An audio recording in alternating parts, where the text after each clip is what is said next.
Hello साथियों, कैसे हो आप सब। उम्मीद है आप सब बढ़िया होंगे। आज हम बात करेंगे आज की जो तिथि है उसके बारे में। आज देखो, आज 13 अप्रैल है और आप सभी को पता होगा 13 अप्रैल 1919 को जलियांवाला बाग हत्याकांड हुआ था।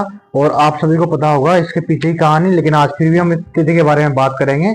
तो आप देखो कि आज 13 अप्रैल 1919 के दिन, जो आज की तिथि है, उस दिन जलियांवाला बाग हत्याकांड हुआ था। और देखो जलियांवाला बाग हत्याकांड की कहानी क्या है। ये उस समय आप सबको पता होगा कि फर्स्ट वर्ल्ड वॉर चल रहा था, ठीक है। तो ये चल रहा था 1914 से 1918 के बीच में। तो अंग्रेज सरकार ने कहा कि देखो, हमें आपकी जो यहाँ के जो युवक हैं उनकी जरूरत है, जो कि सेना या फौज में भर्ती हो सके और जो देश के लिए काम आ सके।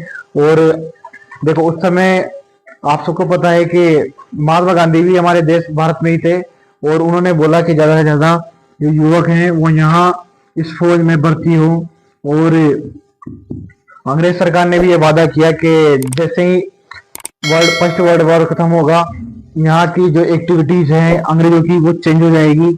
लेकिन ऐसा कुछ नहीं हुआ और उल्टा इन्होंने एक एक्ट लाया। देखो कौन सा एक्ट? Roulette act. अब देखो आप, रोलेट एक्ट जो था वो एक सीबी रोलेट नाम का एक व्यक्ति था, ठीक है, उसके ऊपर यह एक्ट लाया गया था।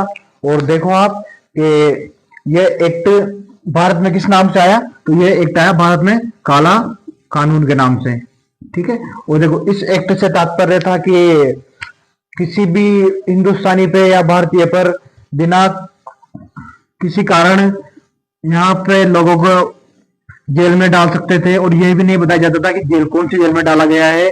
और आप देखो कि इसमें जैसे बोलते हैं ना काला पानी की सजा, तो उस टाइप की सजा उसमें होती थी। और आप देखो कि यहाँ पर इस समय जब 10 अप्रैल को आप देखो कि इसके पहले नेता थे सैफुद्दीन और एक था सत्यपाल, ठीक है। अब देखो उस समय हिंदू मुस्लिम एकता कितनी थी कि दो नेताओं ने भाग लिया, सैफुद्दीन और सत्यपाल। इन दोनों को ब्रिटिश सरकार द्वारा अरेस्ट कर लिया गया या गिरफ्तार कर लिया गया और इस कारण यहाँ की पब्लिक भड़क गई। और आप देखो कि 10 अप्रैल को इन्होंने अमृतसर में जाके और भारत सरकार या फिर ब्रिटिश सरकार, देखो उस समय ब्रिटिश सरकार थी, तो वहां बाहर जाकर प्रदर्शन करना चालू कर दिया और गाली गलौज कर दिया। और देखो आप कि दो जने